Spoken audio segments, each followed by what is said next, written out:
Hello, I'm Tobias Nouns, And I'm Rick Merch Schaefer.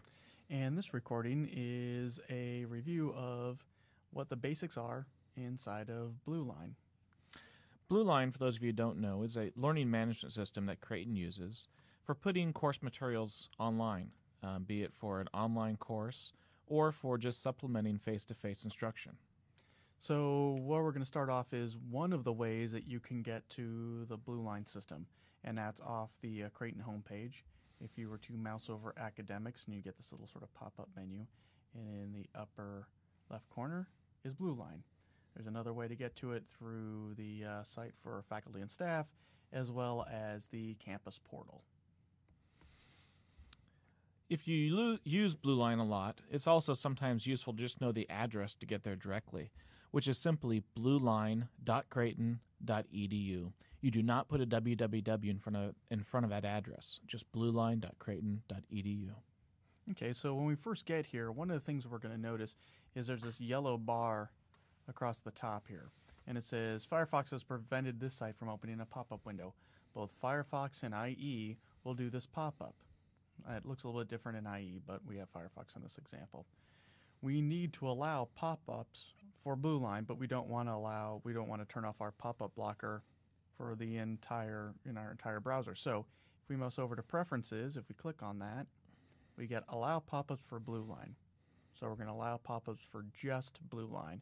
If you use IE, there won't be a little Preferences button, but if you actually click on the bar, you'll get these options as well.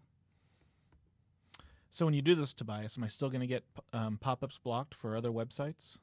Yes, you are, Rick. One thing I do want to point out is down here is a system check, and you have a bunch of checks, and one of them is pop-ups. If your pop-up blocker is still blocking pop-ups, you get a little red X. We just turned it off, but we need to refresh the page. So we'll go over here and refresh it. And now we get a green check. But what's that other red X I see there, Tobias, for Acrobat Reader? Why is that still like that? Well, for the Macintosh platform, there is a built-in application called Preview that reads the PDF-style documents that Adobe Acrobat on the Windows side reads. So since I'm on a Mac, I don't need Acrobat Reader. It's an optional download. It's free. You can get it if you want, but you don't need it. In fact, this is a link, and you can click on it and download Acrobat from here. Great. All right, just sort of a lay of the land here. This middle area here, this big pink statement, is public announcements that are system-wide that we send out from time to time, anything that's important to know. Your login for BlueLine is the same as it's your NetID and your Blue password, the same as you use for accessing your Creighton email or logging into computers on the Creighton campus. So Tobias will log that in there with his NetID and Blue password, and when he clicks Login, it'll take him to the main page. One thing I'll point out is that oftentimes web browsers will prompt you if you want to save that password or not. And if you're on a public computer, please click the No option. Public computers especially, you don't want them saving your passwords to log into systems. So if you go into a computer lab or share a computer with somebody else, you don't want that person to have access to your courses, your grade books, what have you. So once you log in, I'm going to sort of focus initially on the left side of the screen, and there's a series of buttons that run down the left side of the screen. The top one is the Home button. If you click on this button when you're in a class, you come back to this screen here. The next button is the built-in Help, and if you click on it, there is a laundry list of information available to you so you can figure out what's going on all the way down to specific items, if you are so inclined. And if you are a paper type person who really likes printed manuals, there's even a link that says Guides right up in the upper right hand corner there, which will let you download the entire instructor reference manual in PDF format. Now, word of caution, it's about 600 pages. So if you're going to print the thing, find a double-sided printer. Yes, don't squander resources. All right, the next button down is the log off button. So when you're done with the system, you just click on that button, you're logging off the system. The next one down is the ePortfolio button. In this review, we won't be going over that. The next one down is the Learning Object Repository. Again, in this review, since this is just the basics, we won't be going over that either. This, supposed to look like somebody's profile, is where you can edit your preferences on the BlueLine system. There's some options for personal information, theme selector, etc. We aren't going to go into that, but that is there as well. And then the last one is the built-in chat. So if you're online and somebody else is online, you could use the instant messenger that's built into the system. So I can go back to my home button. Okay, so we've explored the buttons on the left-hand side, and those will be consistent no matter who's logged into the system. The next part that we're looking at, though, they're little boxes. In our screen, they're blue. One of them says courses at the top, my announcements, community groups. These are either called nuggets or components, named a couple different things in the system. And these may look different depending on who you are because this is a customizable page. The courses one everyone should have, and you will see your courses listed, any courses you are enrolled in, and you should see them organized by semester. We have a couple kind of goofy classes because we do training things. We have a semester called Long Term, as well as Tobias has a Fall 2009 semester with a course in it as well. Correct. So your course is organized by semester. The most recent course is going to be on top, and then it goes down the previous semesters. You'll also notice that if I have a course and I have a red disabled under the course, that means that only I, as the instructor, have access to the course. It is not enabled for my students to access it yet. And we will get into how to enable a course, allow access for your students a little bit later on. All courses that are taught at Creighton that are official courses in the Banner system will be created on BlueLine. And when they're initially created, they are disabled to start with, so that students cannot get in until an instructor makes a conscious decision to open up that course. Okay, I'm going to skip over real quick and go over to the community groups that's sort of on the other side here. And what I want to explain is that once we get into a course, it will essentially be the same functionality and the same options, except a couple of the terms that are used in a group will be different than what they are in a course, and we'll identify those. By default, when a group is created, it will not be disabled, so that your group members will be able to enter. Groups are created by request. They are not automatically created by a system. And depending on what group or organization you're in, depends on whom you go to request a group. Should we go look in the course? Okay, so we're going to jump into the course name BlueLine course. It's very creative. Yeah. Notice before we go in there that this course is disabled right now. So if any students were on this roster and they were on this page, they would not even see a link to this course. Correct. Okay, so we'll click on the title of the course, which is a link into the course itself. Holy cow, here we are. Okay, so we talked about on the left side the lay of the land here, and I'll go over briefly what's happening along the top. Once we're inside the course, we have several tabs, and each tab holds a certain piece of content. By default, everybody falls into the first tab, which is called Course, and this has general information available to students and instructors. The next one over is Calendar, and we'll get to that. Lessons is where your course content will reside. You have Resources, Communicate, Report, Automate, and then finally Manage, and we'll go over all of those except for Report and Automate. Some of the components by default on the Course tab. If we look there, we have that same nugget structure that kind of divided up into rectangles. Activity at a glance, while it doesn't show much on our course since no one's been here, during an active semester, if this is there, you would actually be able to see at a glance how many logins to your course for the last week, how many mail messages through the system, discussion posts, and submissions. It's kind of a nice way just to see, are the students actually logging in and using your site or not. The next one over is Course Announcements, and here is where you can create a new announcement and they would be displayed for your students. So, should I show it right now? Yeah, before he shows us, I want to point something out as part of you showing it, actually. If you look at where it says Course Announcements on the blue bar there, if you mouse over that, Tobias, you'll notice a few extra icons come up there. And one of those is a pencil. Universally throughout the BlueLine system, if you see a pencil, that's going to mean edit. And so that's where he can click to actually edit or create an announcement. Now, before he does that, Tobias, under Activity at a Glance, the other nugget we looked at first, run your mouse over there and notice there's also a pencil on that one. We won't show you how to do that, but that's one way you can also edit that individual nugget. A lot of things in the BlueLine system can be customizable if you know where to look for those buttons to click on. Okay. So we're going to mouse over Course Announcements. We're going to click on the pencil. Oh, it looks like I've made some announcements previously. One might say we've reused this course before. To create a new announcement, under Announcement Editor, the title here, there is a link called Add Announcement, and I'll click on that. The announcement editor comes up. I have a rich text editor here, and I can simply type in what my announcement is. As he types, he mentioned the rich text editor. There are buttons you can press to make text bold, italics, underline. You can change the color of things. You can even insert pictures and make links. Pretty much about lots of things in the announcement here.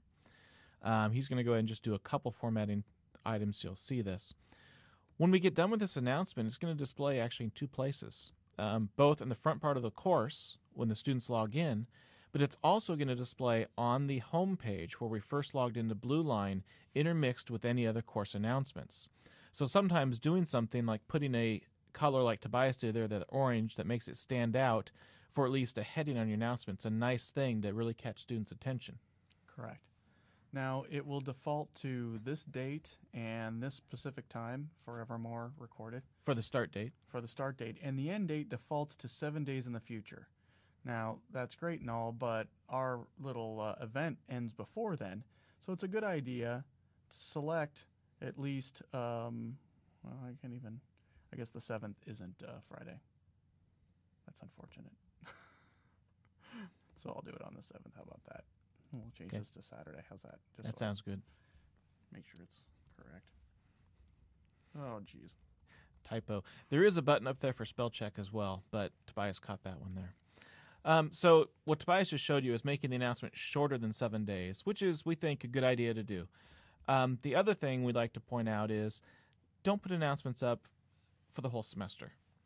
Just an example, I've seen some people use this at a previous school, actually, where they'd put an announcement up and they'd say, I'm so-and-so, your professor. Here's my picture, my office hours and stuff. And they put it as an announcement for the whole semester. And while that looks good in the course as an announcement, and it's good there, on the student's home page, it intermixes with all the other announcements, and the students soon just learn to tone out the announcements. So there are other places appropriate to do things like that, putting your picture in office hours. That stuff's great information, but announcements really, our opinion is, make them short, timely things that usually are not going to be in your system for more than about 7 days or so. Correct.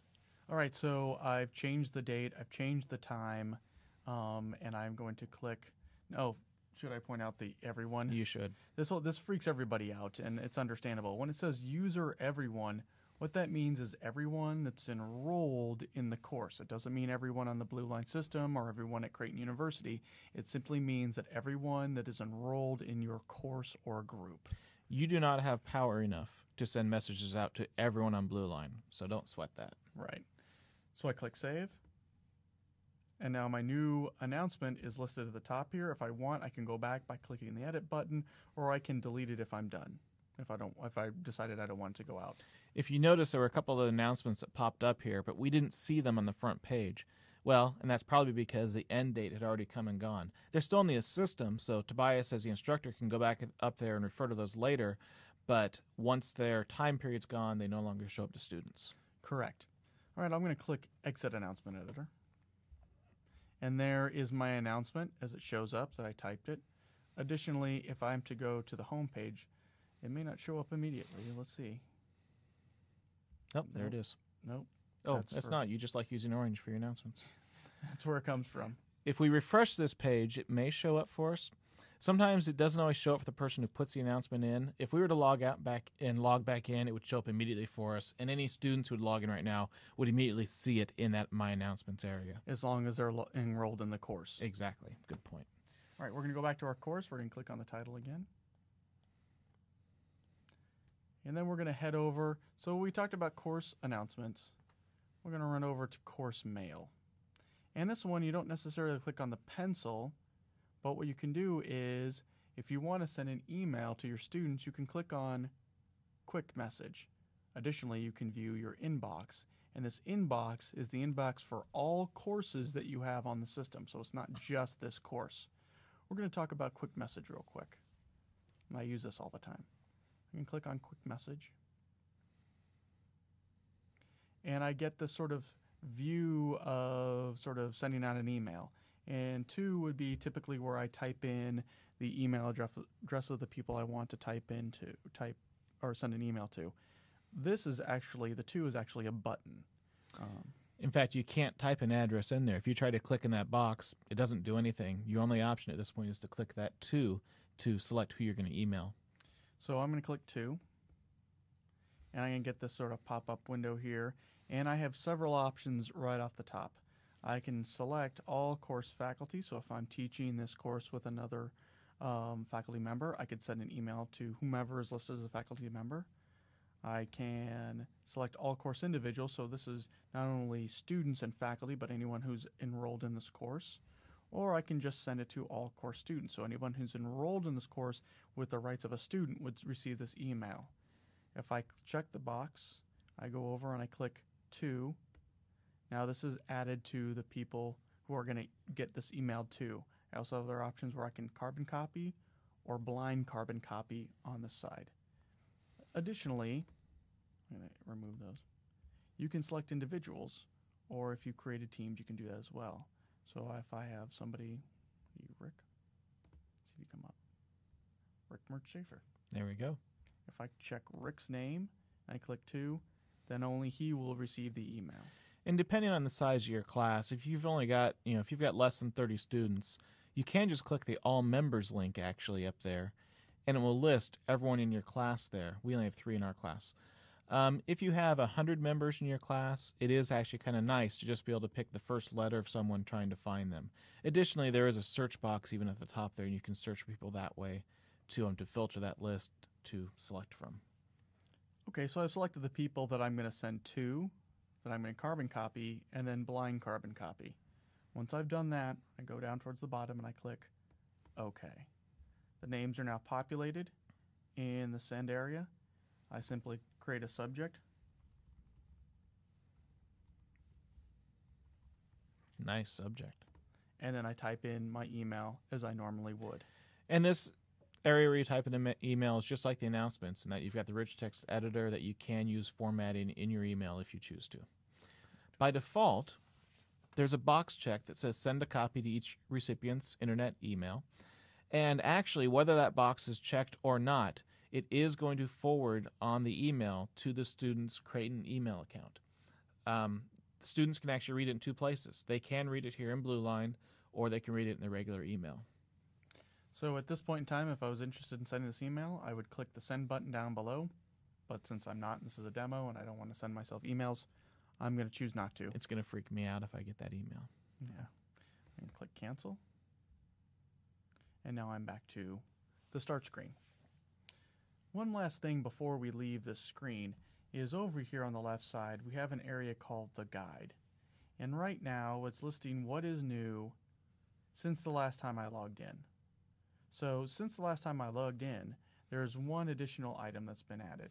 And if you don't believe us, you can actually rewind this, go back a little bit, and you'll see that that announcements was not there 5 minutes ago before we made the announcement. It's only kind of mysteriously appeared since we've done things. And if you watch the tape here while we watch the video as we progress, you will see new things showing up there under the What's New area by magic. So you click the announcements, and it lists what the announcements is. If you click on it, you get sent to the announcements. So as a student with this guide, they can see if you've uploaded any new content to the class in this view. As an instructor, if a student has turned in any assignments or made a discussion post, it will be listed here as well. And you can change that. You can change it from last login to last week, last 2 weeks, last 30 days. There's even that little calendar icon you can say from a specific date even by clicking on that. Correct. So that's handy. Additionally, you can collapse this view. If you need a little more space, these little triangles up here, if you click on that, sort of toggles it away, Click on it again, it expands it. So it kind of gives you some options there. Within that sidebar, there are a couple other options as well. It defaults to what's new usually, but if you look down towards the bottom, there's a few more links. Map simply gives you a different way to view the course. If you notice now that the links there match the tabs across the top of the course. So the one thing that can be really nice here, we haven't added any content to lessons yet, but if you have a course with a lot of content, the plus sign next to lessons lets you drill down within all the folders. That actually can be a nice way to find some content, although our course has nothing in it yet, so it doesn't do any good. There's also a tasks area, a search area, and as well as a few other things that honestly we usually don't click on very much. Correct. The search can be useful as well, though, I'll point out. The search will search for both names or titles and subtitles of things within the course. Will it search the actual content? It will not.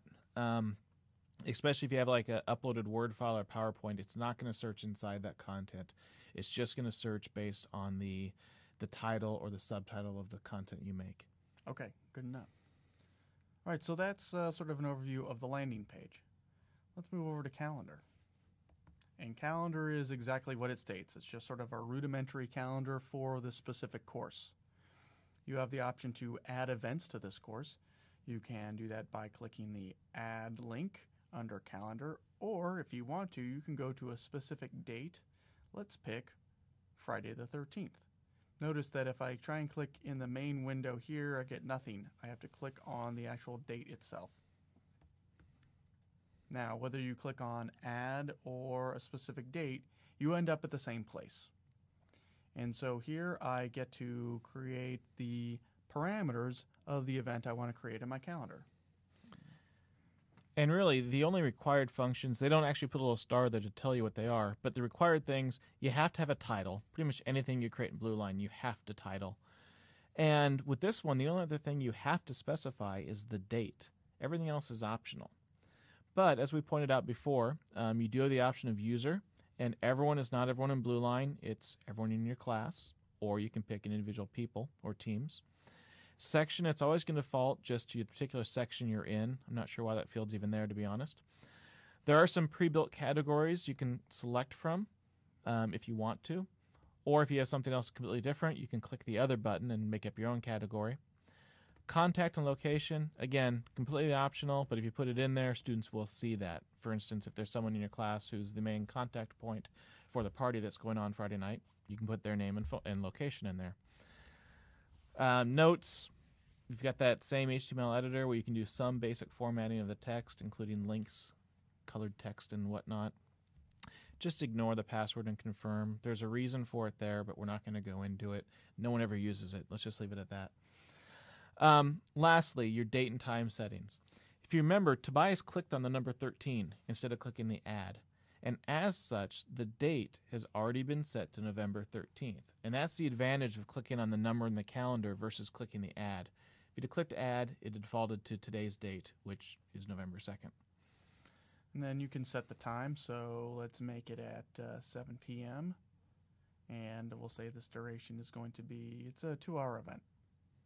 Now there are options for a reoccurring event. If you click reoccurrence, it'll expand and give you some other options like, what day, every Tuesday, or what have you. So those options are there as well. But for this particular example, we're just going to click Save.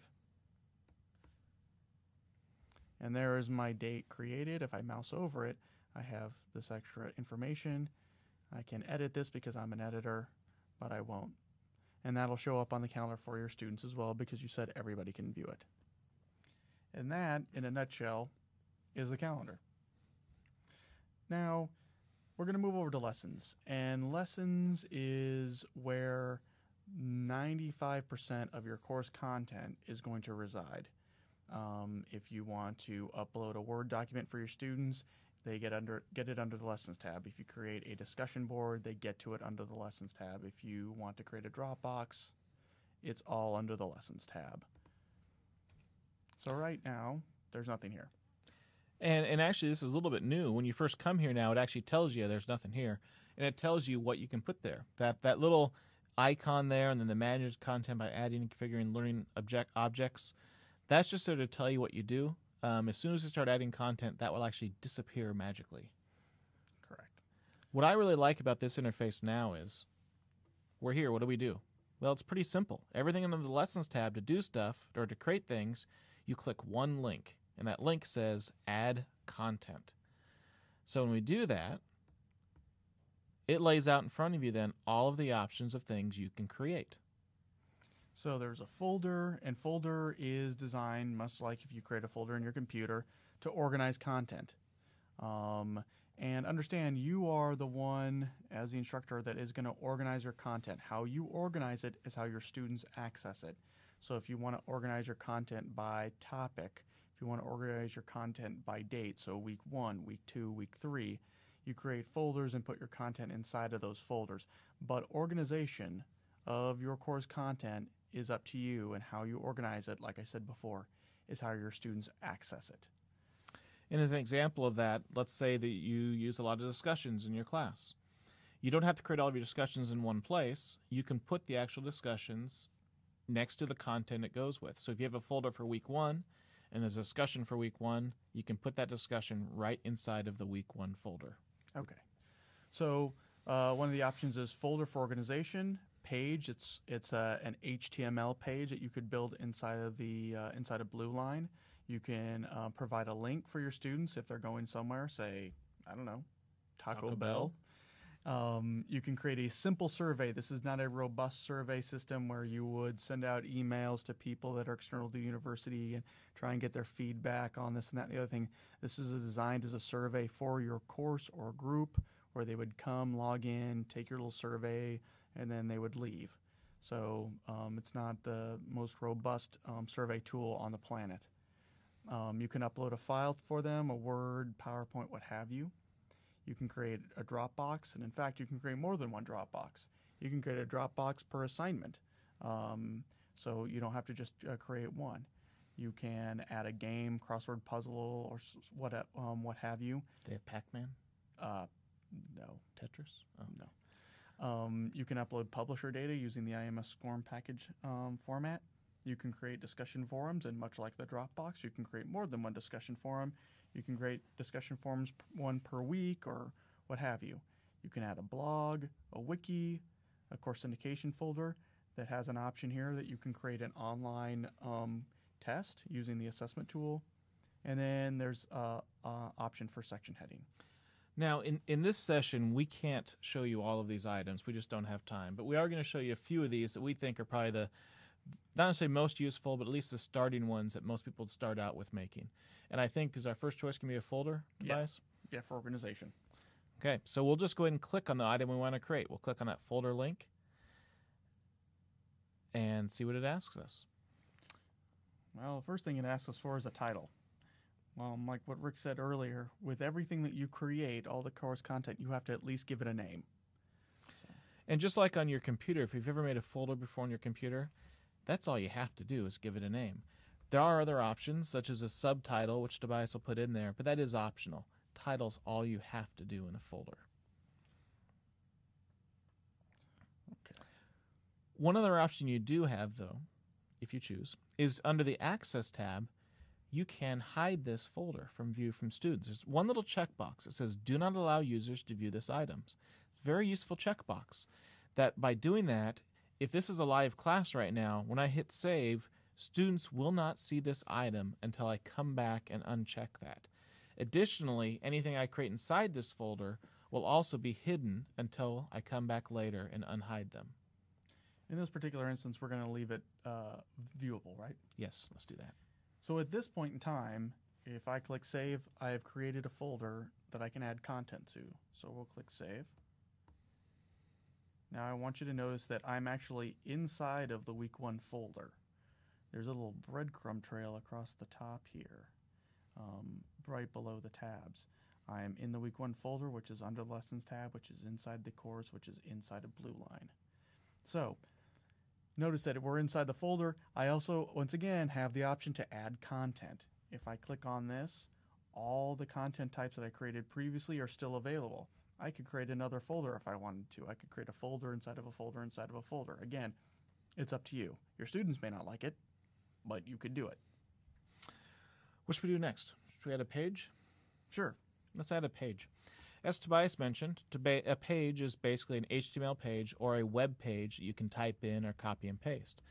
Now, you may notice this looks almost just like the folder interface, with one exception, that there's another box now that says page text. And this is where you'd actually put the content of the page that you want students to read or to see. Now, Tobias is typing in there. You can also copy and paste from other documents. You can insert pictures. You can create links, in fact, as well.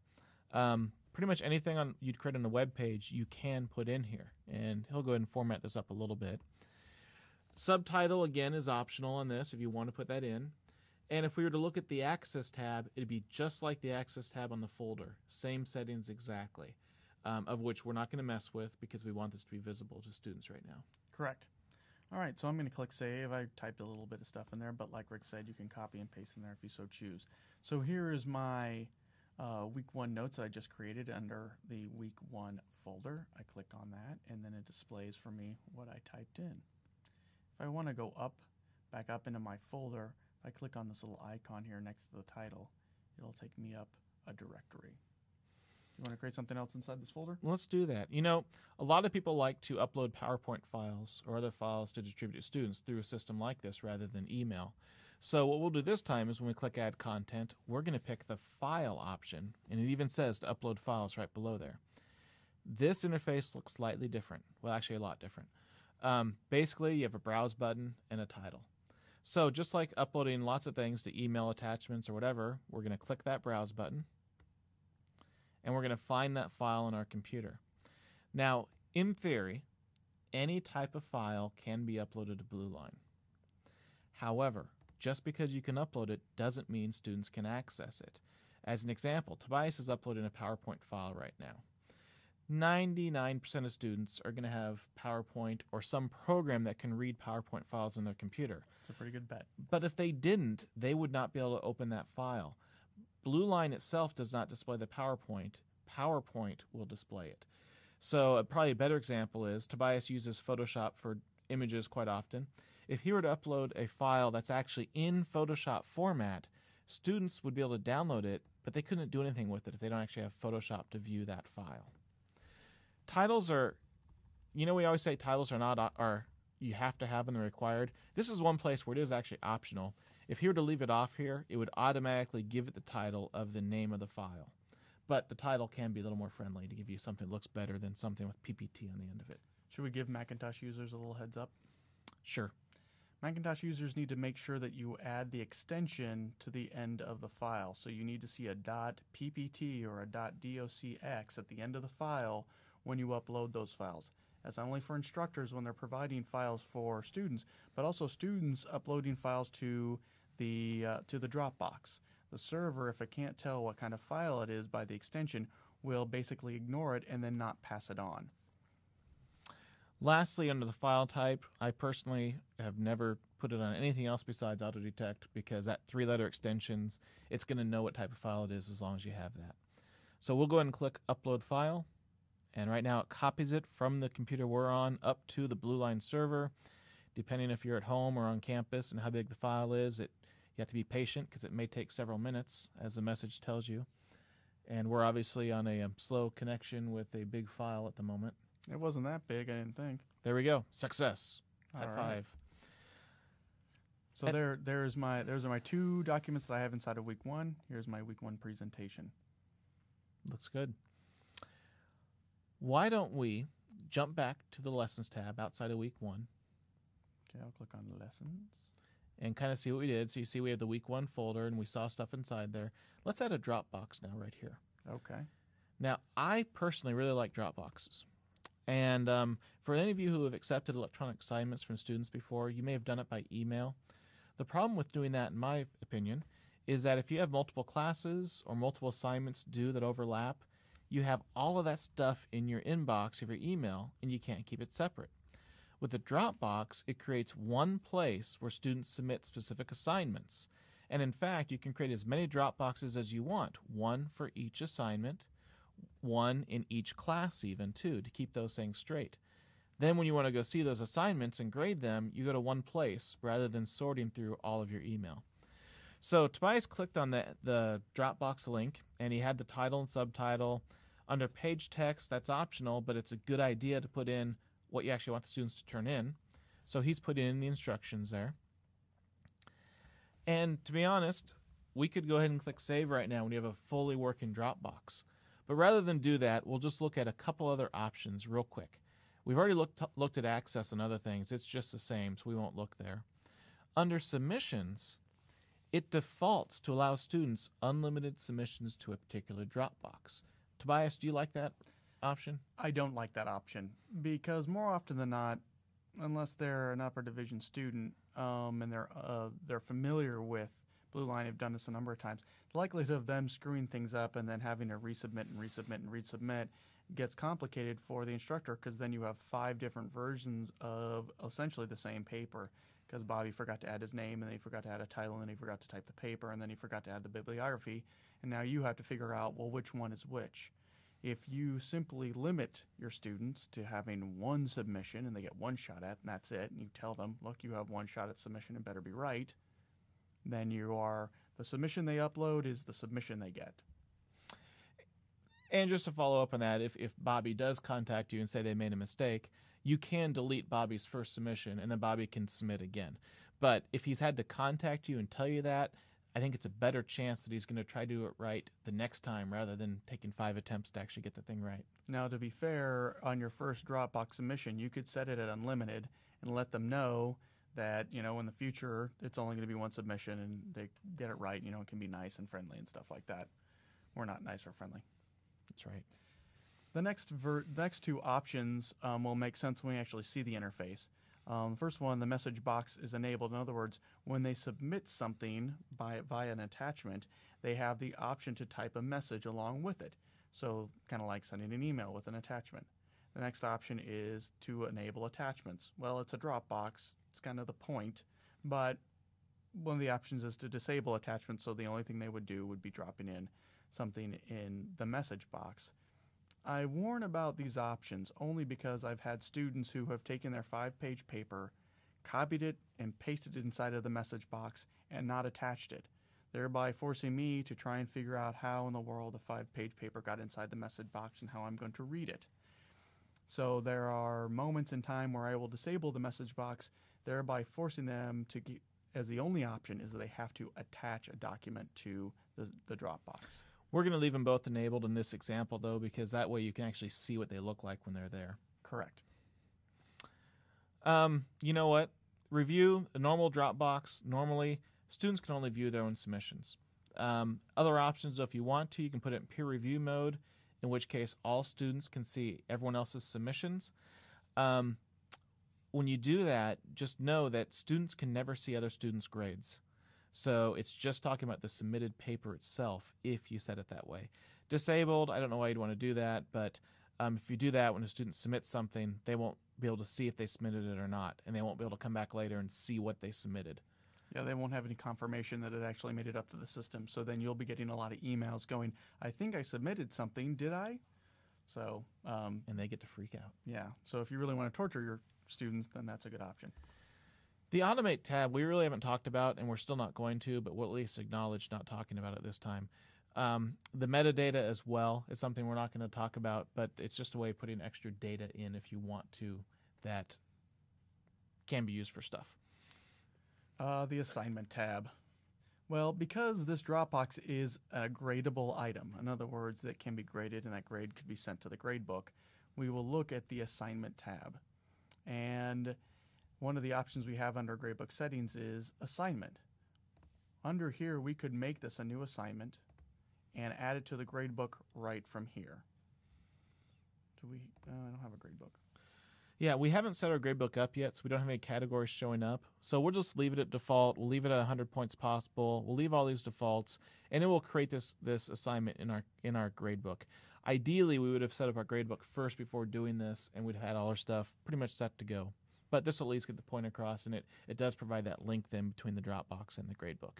And if you are interested in learning more about the gradebook, there is some online sessions available that you can watch and review. And as always, we are available via email and phone if you have any questions about setting up your gradebook. So at this point, we will save the Dropbox. So now, sitting outside of week 1, we have something called week 1 assignment, which is a Dropbox. Tobias very wisely put a due date in the subtitle, which is kind of nice. You can see the instructions where he typed in, turn in your 5-page double-spaced paper, blah, blah, blah. And here, the title bar, this is the student submission page and what they would see. They would have to type in a title of some sort. The message box below it, that is the item we could have disabled if we wanted to. And this is the area where Tobias has said he's had students paste in entire papers in here, which is probably not the best idea. So that part can be disabled. And then the attachments button is how a student would actually click on that, browse out, find a file. You got something you can send? Yeah, Ooh, Faust essay. I don't know if I should do that. World Lit essay. Just send the PowerPoint again. Okay. So click upload file. So again, Tobias is being a student right now and submitting this to himself. And what the student will see when this is done, when they come here, since we didn't disable them seeing stuff, they will see their submission only. We did not. I guess I can't upload it because it's too big. But it does bring up a good point. The default quota on Dropbox sizes is 2 megabytes by default, which means if a student has something larger than that, they'll get the error that Tobias just demonstrated so intelligently. That can be overridden. If you have questions on that, contact aet@creighton.edu, and we can send you instructions of how to upload or how to up that quota for your course. But by default, there is a 2 megabyte quota. I found some README text file that I've uploaded, which I hope is small enough. So it's managed, it's setting, ready to go. So I have to click Finish down below here. And now it's attached. Wait a minute. Is it attached? Try it one more time. Click Attachments. We're distracting ourselves here, I believe. Click on the file, then click Finished. There it is. Yeah. We're getting a little click happy. It would have went by default if we'd have been paying attention. So at this point, we will click Submit as a student. So I'll click Submit. Your submission has been received. Okay. Now, inside of my view, I can actually see the submission. That's the title I named it. Submitted date and time stamped, so I know when it came in and who submitted it. As the instructor, you would see actually all the submissions in one place here, all lined up there. If we had 20 students, hopefully we'd see 20 submissions all listed there. And to grade them, you can actually click on that link where it says My Paper, and you can get to the place where the link is for the attached document. There's a place there to put a grade, which will go right to the gradebook, since we set it up that way, as well as remarks will also go to the gradebook for that student to see.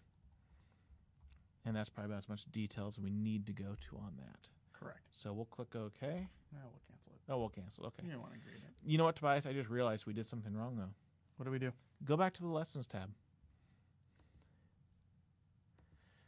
You know, we created the Week 1 assignment Dropbox at the same level as Week 1 folder. I meant to put that inside the Week 1 folder.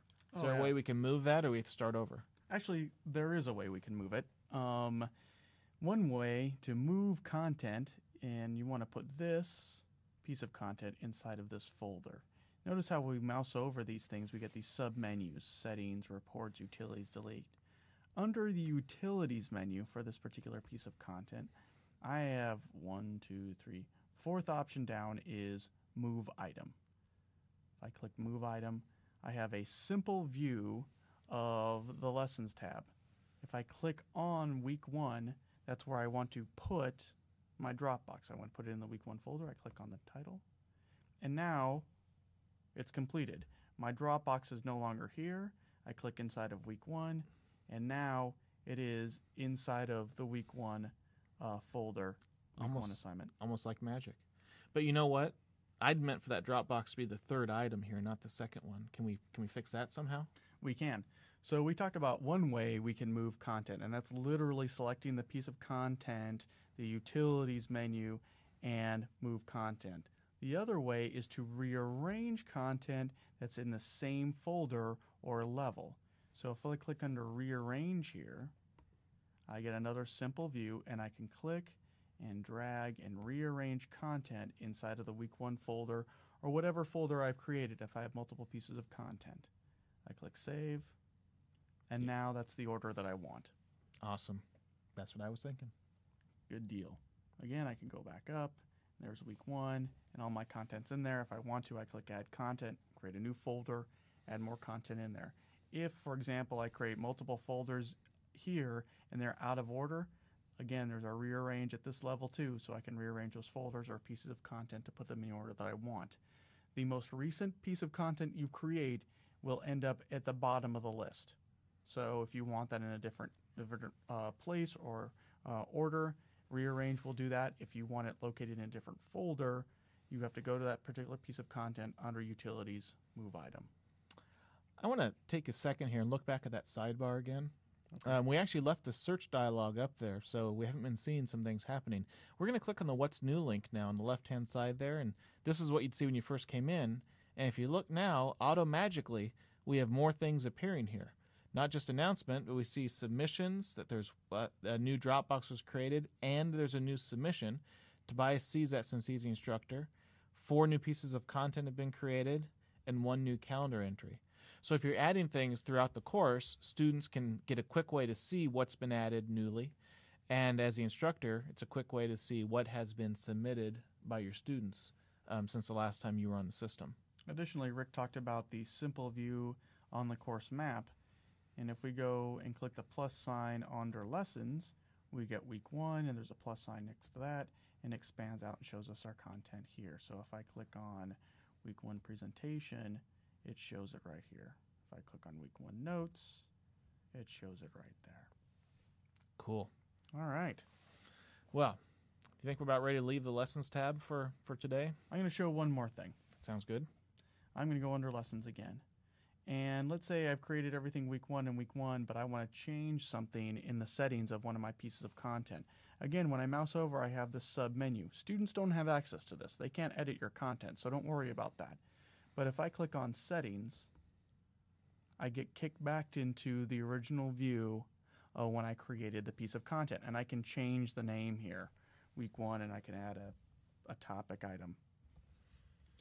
Is this also where you would unhide something you had hidden previously? Correct. So I could go under Access, and if this was checked, I could uncheck it or recheck it to hide or unhide it if I so choose. Great. I click Save, and now I've edited the title, week 1 topic item. So you can go back and change the parameters of the content that you create. Not only rearrange it and move it, but you can also change the parameters. Cool. All right? Why don't we move on? So next, we've got the Resources tab. And actually, both Resources and Communicate are just kind of extra stuff for your course. You really don't create much content in there, but there are some extra things already there built in. We commented how under the Lessons tab, 99% of the content you're going to create, you'd create there. You could upload your syllabus there as a Word file. You could create it as a web document. However, also under Resources, there is a nugget called Syllabus that you can use to upload your syllabus. This is one where you have to use that pencil icon, and if you click on that, where it says Syllabus Source, click the drop-down None and select Upload a File, and would let you upload a Word file to the system. Now, you certainly don't need to use it this way. Some people like to have it this way. They want their syllabus outside of the Lessons tab because it's not really course content. But some people want the syllabus there under Lessons with everything else. The choice is yours. Simply another option for you. Course Resources, it's a way you can create some links actually for your course. There are links built into the different Creighton libraries. It will take you right to their pages. There are institutional resources over there that links, for instance, directly into Blue Train, which has some awesome online training materials, including some on how to use BlueLine, as well as a link to the student help desk and a Google search even. Now, this page, before we leave this, it's customizable. There's a link in the upper left-hand corner that faculty have. Students can't do this, but you can.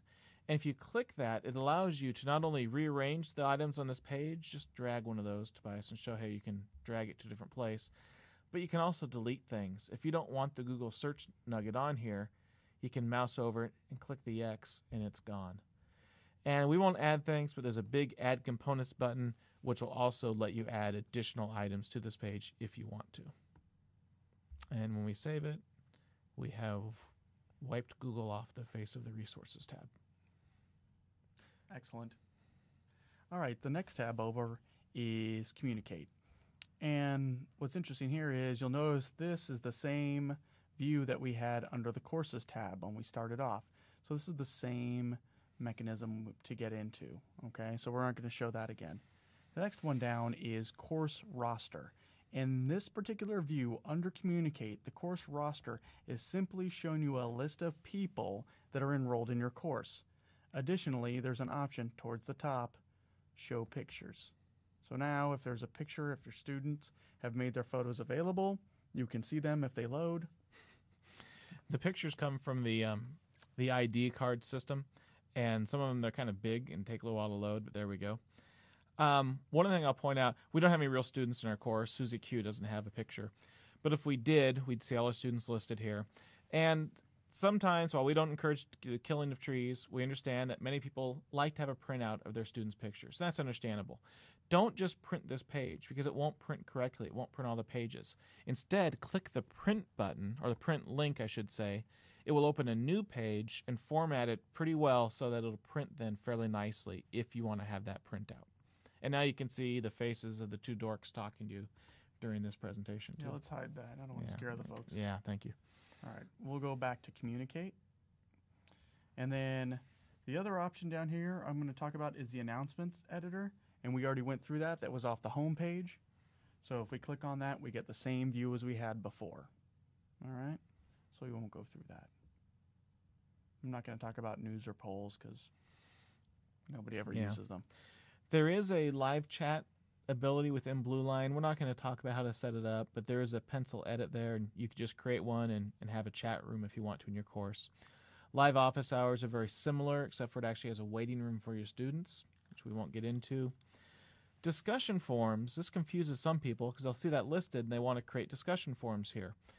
You create your discussion forums under the Lessons tab, and we didn't show that, but it was one of the options. You probably saw the link. This is simply an alternative display.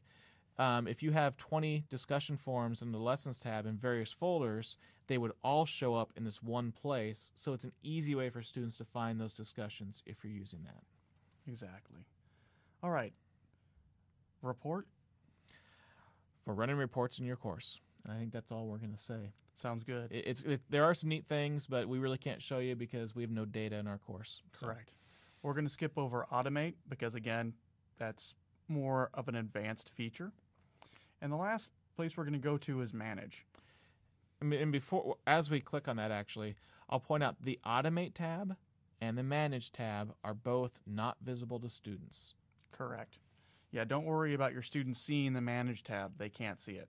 Or the Automate tab. They can see reports because they can run reports on themselves. In other words, they would run a report to find out what their grades are. So I wouldn't hide the Reports tab from your students. All right, so the first question that everybody asks is, how do I enable my course so my students can get in here and get their content? To enable a course, you go under the Manage tab, then this middle nugget here that's Course Settings right here. We're going to go to the first link, which is General Course Settings. We click on that link and wait for it to load. And this is always a slow page to load for some reason. It's kind of a mystery we've never figured out. I think it involves the Aztecs, though. That's an interesting theory. Thank you.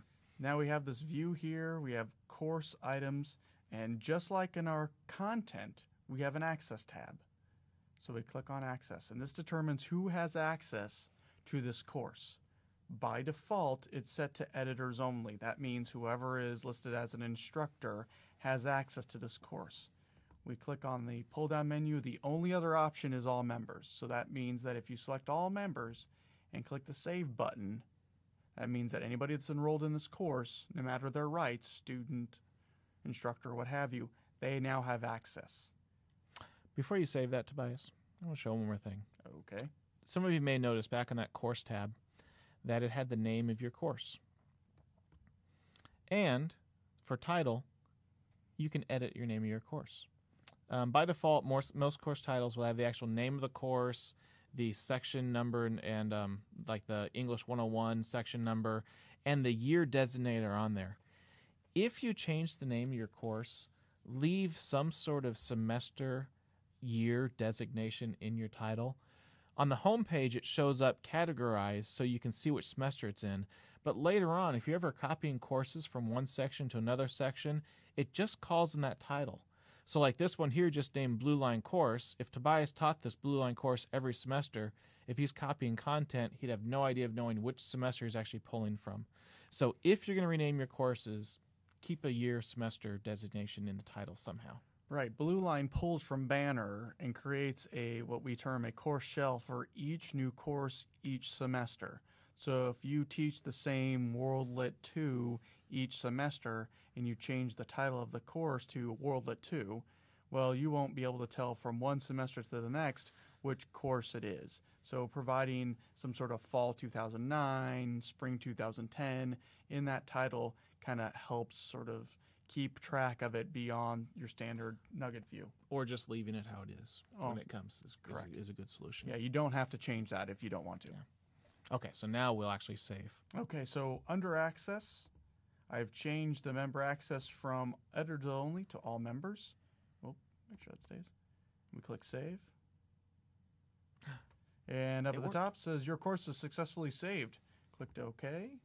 We'll let it load again. Now, we're going to jump outside of this course using the home button.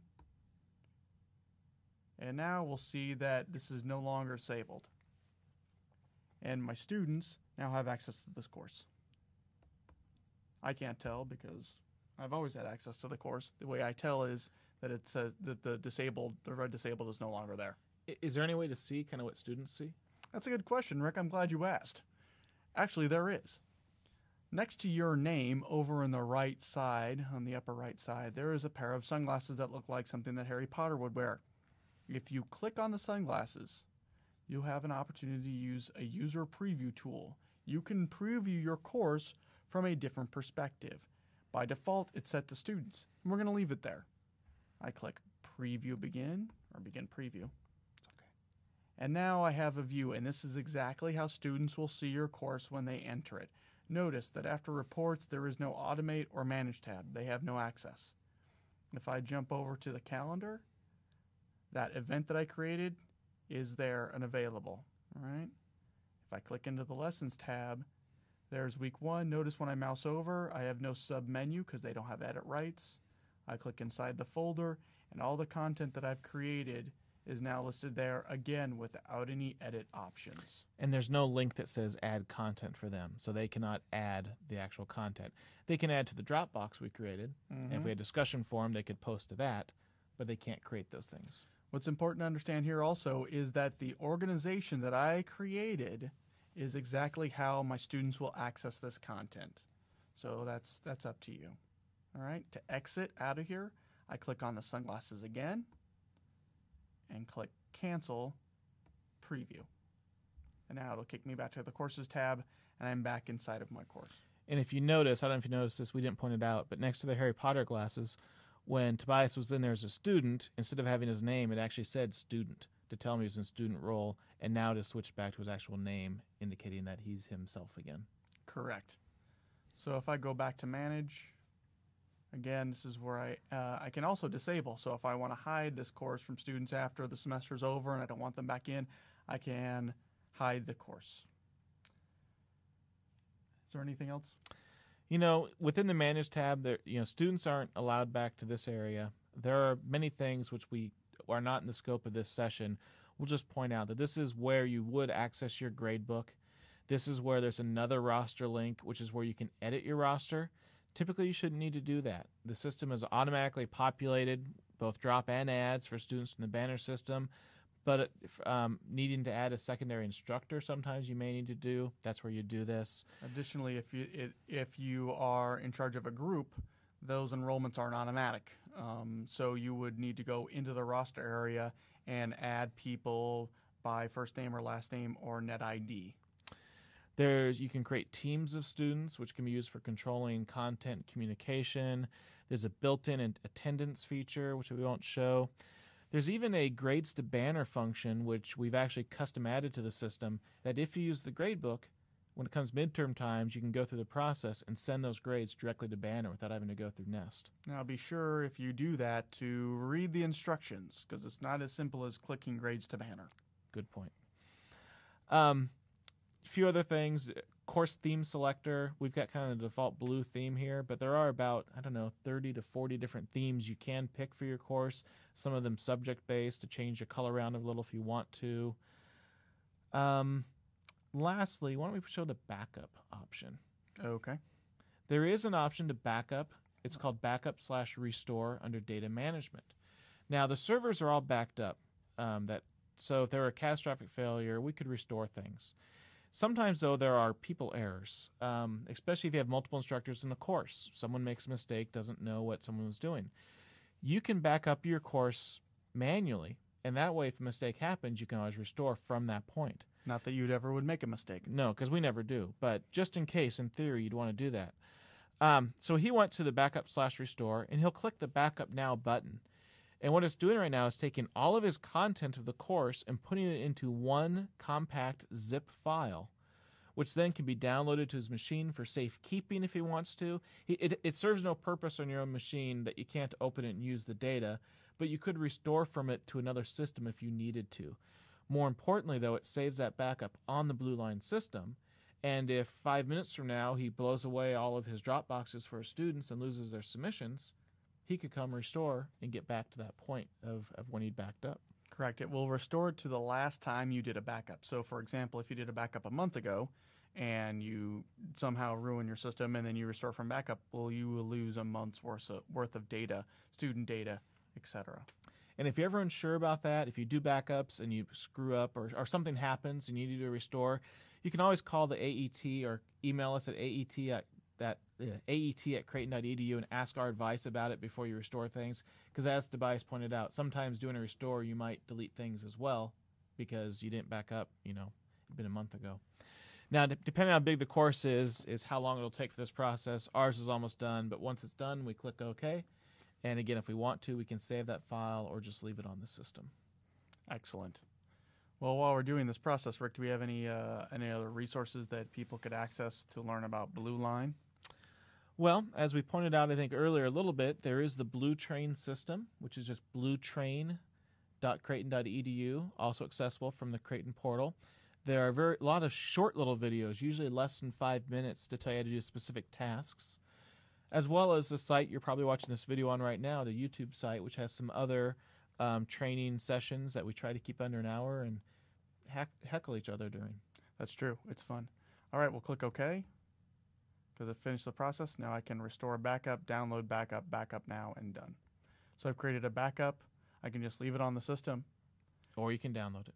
And I'm going to click Done. So now it's on the system. So if I need to back up at any time, I have that option. Yep. All right. Well, I think that about wraps it up for this introduction to BlueLine. If you do have any questions, please feel free to email us at aet@creighton.edu. And thanks for watching. Thank you.